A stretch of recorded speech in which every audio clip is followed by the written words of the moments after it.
So welcome to the channel CATV and आज हम पढ़ने वाले हैं chapter 19 internal audit, management audit and operational audit. Just like in PSU हमने कितने ऑडिट पढ़े थे? Proprietary audit, comprehensive audit, efficiency audit अपन ने देखा था, सप्लीमेंट्री ऑडिट, टेस्ट ऑडिट, इस टाइप के हमने सारे ऑडिट हमने देखा थे। और ये अब 3 ऑडिट और आ गए हैं अलग से, internal audit, management audit and operational audit. देखा जाए तो जो है ये जो चैप्टर 19 है इंस्टीट्यूट की PM से, इस चैप्टर 19 में जो क्वेश्चन है वो क्वेश्चन अराउंड 14 है, 14 से 15 क्वेश्चन है। एंड ये इसका वेटेज 4 नंबर का ही है, 4 नंबर में 15 क्वेश्चन। ठीक है, इसको अपन फटाफट इसको एक बार रिवाइज कर लेते हैं। सो स्टार्ट करते हैं internal audit, management audit and operational audit के रिस्पेक्ट में। ठीक है, चलो सबसे पहले इंटरनल ऑडिट को हम अगर पढ़ रहे हैं तो सबसे पहले let me make this phone in flight mode, right. So start करते हैं। Appointment of internal auditor. Internal auditor का अपॉइंटमेंट जो है वो listed company, unlisted company, unlisted में पब्लिक कंपनी और अनलिस्टेड में प्राइवेट कंपनी, तीनों कंपनी करती है। बट लिस्टेड कंपनी सारी उनको करना ज़रूरी है, और अनलिस्टेड पब्लिक कंपनी में हम ये लिमिट देखते हैं। Outstanding deposit 25 crore and above है at any time in preceding financial year. फिर 25 से हम गए 50 पे। पेड अप कैपिटल 50 करोड़ या अबव है during preceding financial year. Outstanding loans और बोरोइंग हैं वो एक्सीड कर रहे हैं 100 करोड़ से, एक्सीड कर रहे हैं 100 करोड़ से। आउटस्टैंडिंग लोन आपने लिए हैं बैंक से या फाइनेंशियल इंस्टीट्यूशन से, एक्सीड कर रहे हैं 100 crore at any point of time. ये 100 करोड़ और अबव नहीं है, 100 करोड़ से ज़्यादा है। फिर टर्नओवर है 200 crore and above during preceding financial year. अब जो अनलिस्टेड प्राइवेट कंपनी है, अनलिस्टेड प्राइवेट कंपनी में क्या देखना पड़ता है? उसमें आउटस्टैंडिंग डिपॉजिट और पेड अप कैपिटल नहीं देखनी पड़ती, देखना ये पड़ता है आउटस्टैंडिंग लोन एंड बोरोइंग जो है, जो अगर बैंक और फाइनेंशियल इंस्टीट्यूशन से कर रहे हैं exceeding 100 crore at any point of time, that turnover 200 crore and above. तो इस तरीके से जो है चीज़ें होती है। तो इस तरीके में हमको इंटरनल ऑडिटर अपॉइंट करना पड़ता है।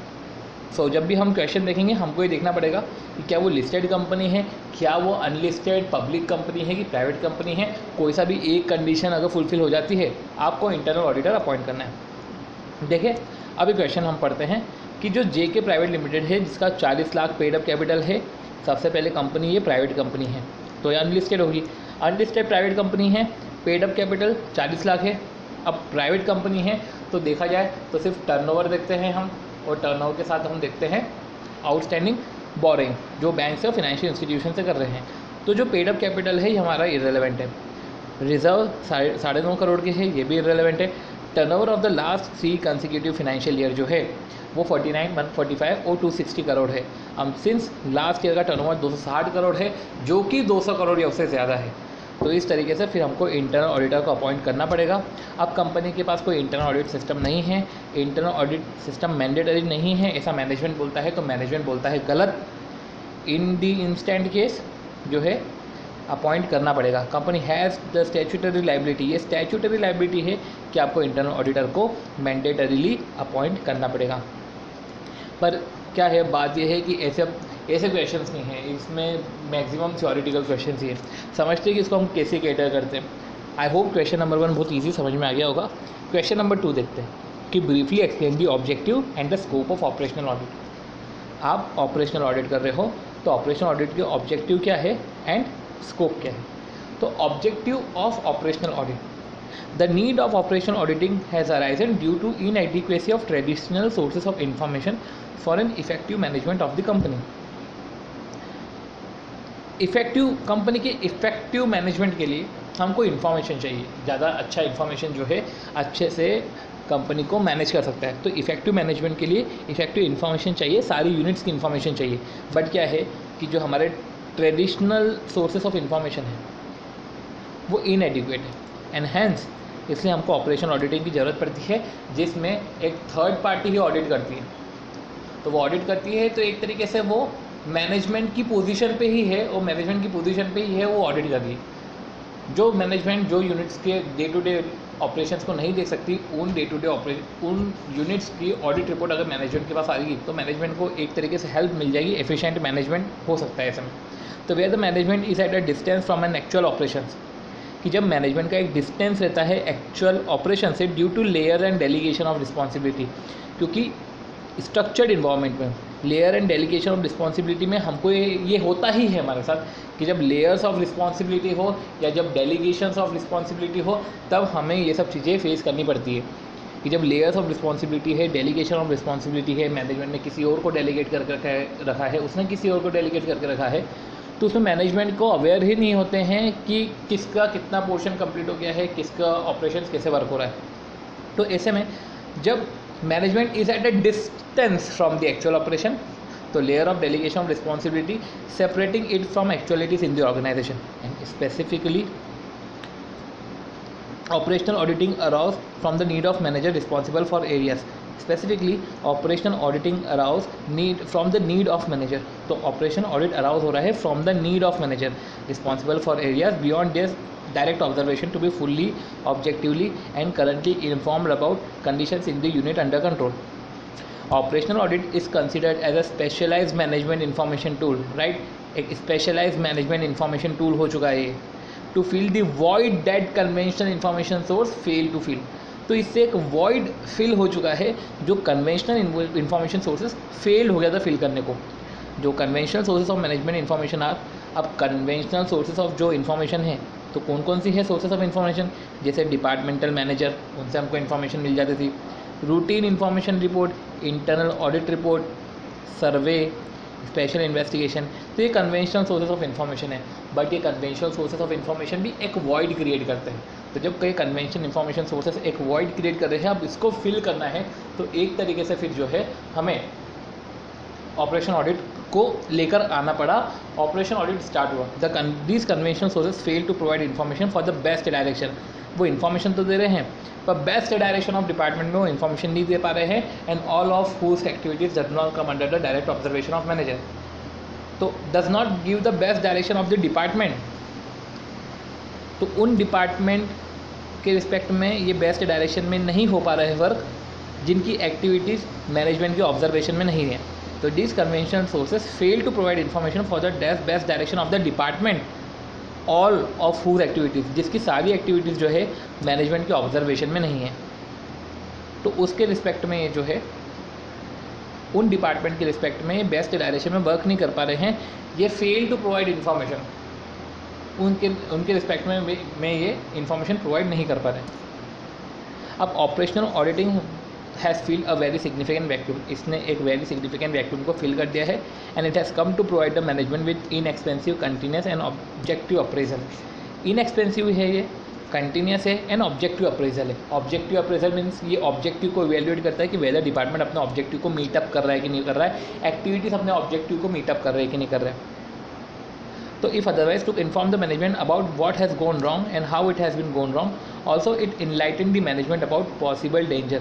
ये इनलाइट करता है, ये मैनेजमेंट को पहले से ही चेतावनी दे देता है कि भैया क्या पॉसिबल डेंजर हो सकते हैं, क्या कंस्ट्रेंट है, क्या अपॉर्चुनिटीज़ है डेट में immense the value to the management. तो क्या पॉसिबल डेंजर्स है, क्या कंस्ट्रेंट है, क्या अपॉर्चुनिटीज़ है जिससे मैनेजमेंट की वैल्यू जो है वो इम्प्रूव हो सकती है। The scope and quality of operational auditing is predominantly dependent upon management attitude।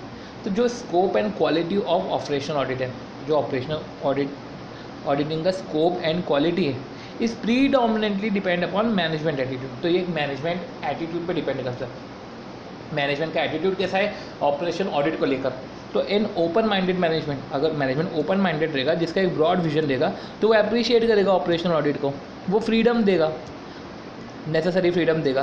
Also the qualities and sense of perspectives of operational auditor can mold operation audit in the right shape। Without a combination of these two, operation audit may not be able to show distinctively an advantage to the operation। तो without the combination of these two, operational जो audit जो है वो, एक minute, हाँ, तो without a combination of these two, operational audit जो है वो distinctively एंड एडवांटेजेस नहीं हो पाएगा टू द ऑर्गेनाइजेशन।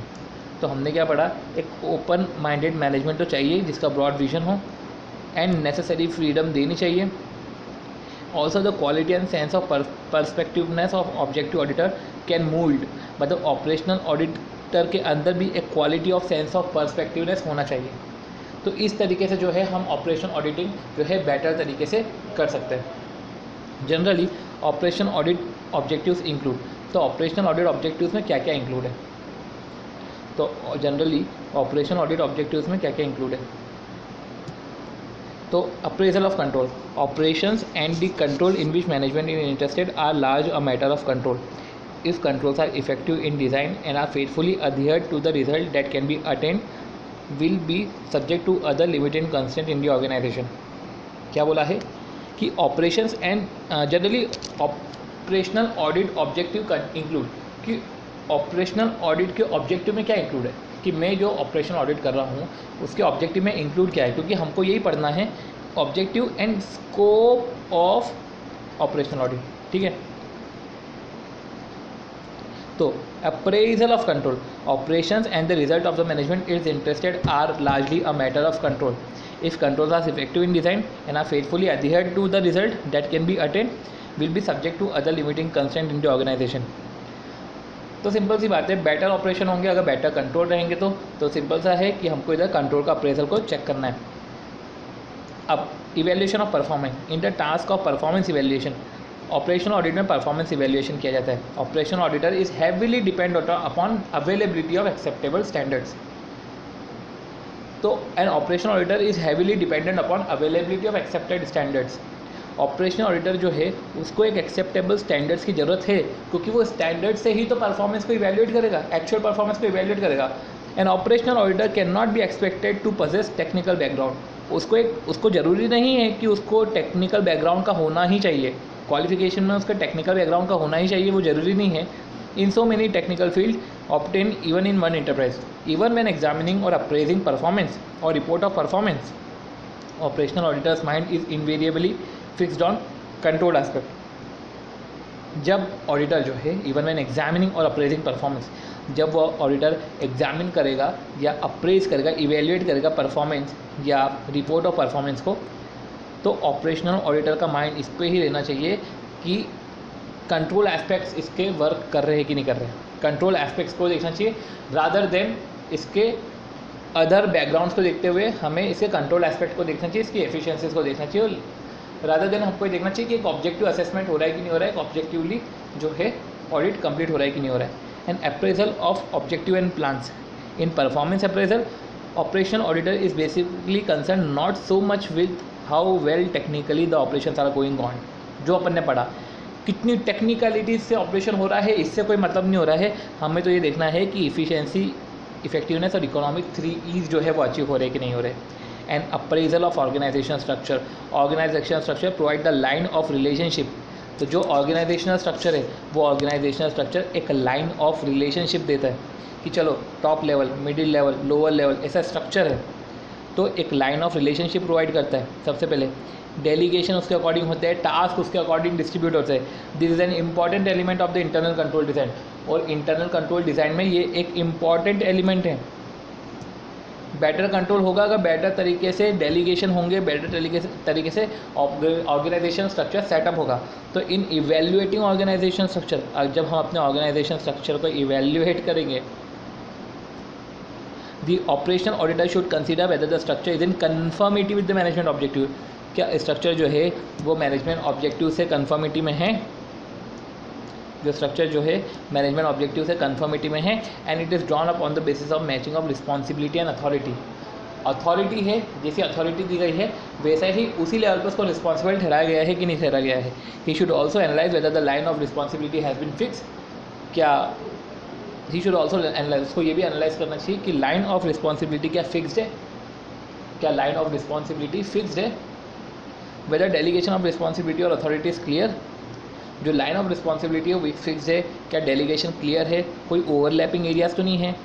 तो बेसिकली बहुत ही इजी तरीके से अपन ने पढ़ा है कि चलो यार जो हमने पढ़ा है उसको एक बार अपन देख लेते हैं कि ऑपरेशनल ऑडिटर इसलिए आया है क्योंकि ट्रेडिशनल सोर्सेज ऑफ इंफॉर्मेशन के अंदर कुछ वैक्यूम है, मैनेजमेंट को उतना सफिशिएंट इन्फॉर्मेशन नहीं मिल रहा है जिससे वो इफेक्टिवली मैनेज हो जाए। और वो डिपार्टमेंट जो मैनेजमेंट मैनेजमेंट डायरेक्टली जिसको ऑब्जर्व नहीं कर सकती है, जो मैनेजमेंट से डायरेक्टली कांटेक्ट में नहीं है, उसके रिस्पेक्ट में तो इन्फॉर्मेशन मैनेजमेंट को मिल ही नहीं पाती है।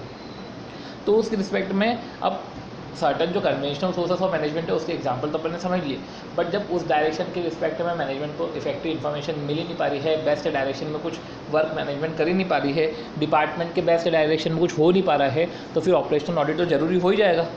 तो इसलिए मैनेजर की नीड थी।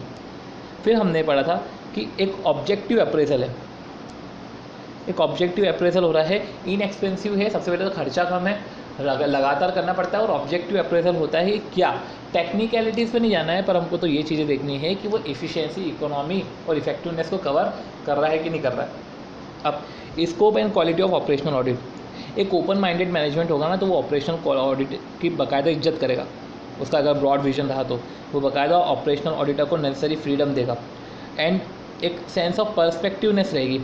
अगर मैनेजमेंट ने फ्रीडम दी और ऑपरेशनल को ऑडिटर के अंदर भी पर्सपेक्टिवनेस है, क्वालिटी ओरिएंटेड है, तो बेटर तरीके से चीज़ें एग्जीक्यूट हो सकती है, क्योंकि without the combination of this two operational audit अपने टास्क को अचीव कर ही नहीं पाएगी।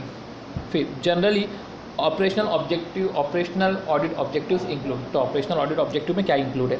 सबसे पहले हम कंट्रोल को अप्रेजल करते हैं, हम मैनेजमेंट स्ट्रक्चर को अप्रेजल करते हैं, हम परफॉर्मेंस को इवेल्युएट करते हैं, हम ऑब्जेक्टिव्स एंड प्लान को अप्रेज करते हैं। तो जब हमने बोला जब हम कंट्रोल को अप्रेज करते हैं तो हमको ये बेसिकली ये देखना है कि कंट्रोल जो है वो एडिक्वेट है कि भी नहीं, करेक्ट है कि भी नहीं। फिर हम जो ये देखते हैं अप्रेजल करते हैं ऑब्जेक्टिव एंड प्लान्स का, तो हम ये देखते हैं कि क्या जो प्लान्स और ऑब्जेक्टिव है वो मीटअप हो रहे कि नहीं हो रहे। जब हम परफॉर्मेंस अप्रेजल कर रहे हैं तो हमको ये देखना पड़ता है कि कितनी टेक्निकलिटीज से ऑपरेशन गोइंग ऑन, हमको इससे कोई मैटर नहीं है। हमको तो ये देखना है कि जो ऑपरेशंस है वो इफेक्टिवली, एफिशिएंसी एंड इकोनॉमिकली उसको हम मेजर करना चाहिए, रादर देन टेक्निकलिटीज़ पे जाने से पहले। अब इवैल्यूएशन ऑफ परफॉर्मेंस, हम जब परफॉर्मेंस इवैल्यूएट कर रहे हैं तो हमको एक एक्सेप्टेबल स्टैंडर्ड होने का ज़रूरी है।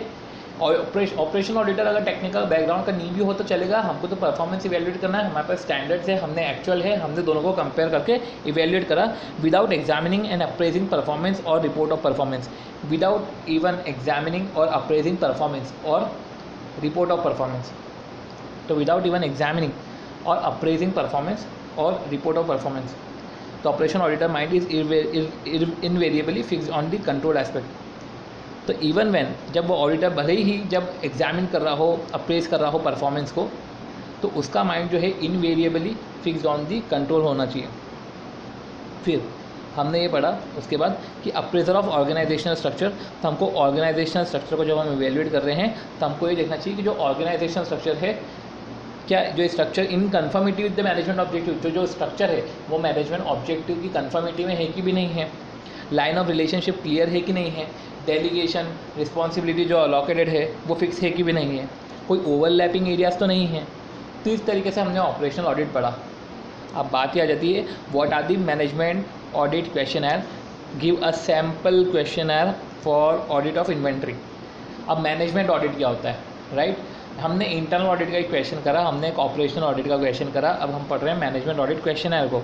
तो गेव अ सैम्पल क्वेश्चनर हमको देना है।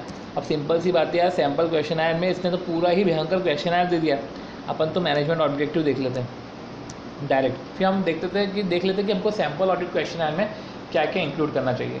तो अब management audit questionnaire is an important tool for conducting management audit.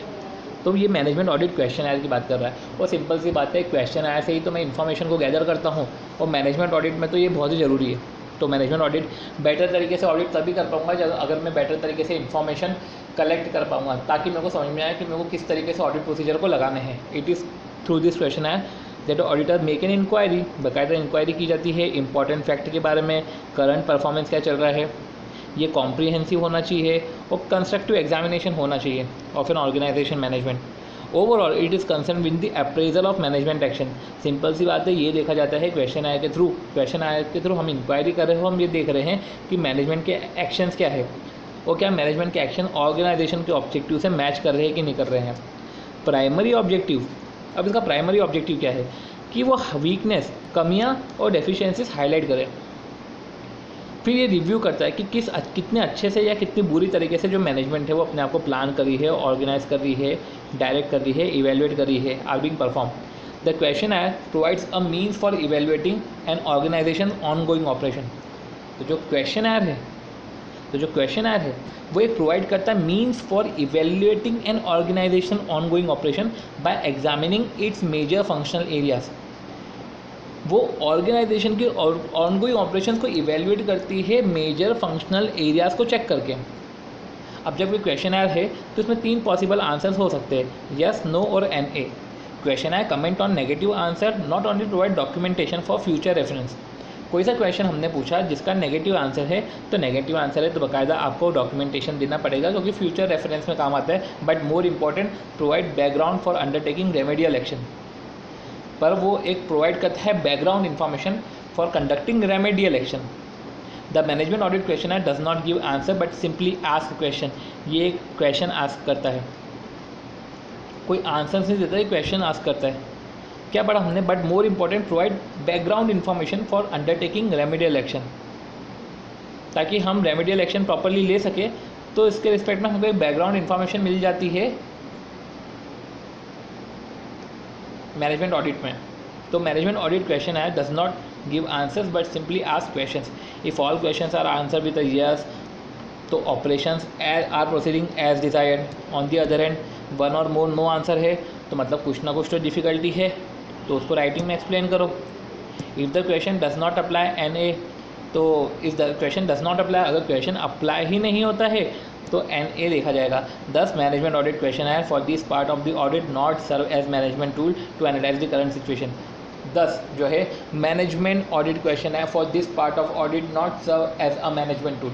तो मैनेजमेंट ऑडिट क्वेश्चन है for this part of audit not serve as a management tool to analyse the current situation, but mutually it enables the management auditor to synthesize those elements that are causing organization difficulty and deficiency.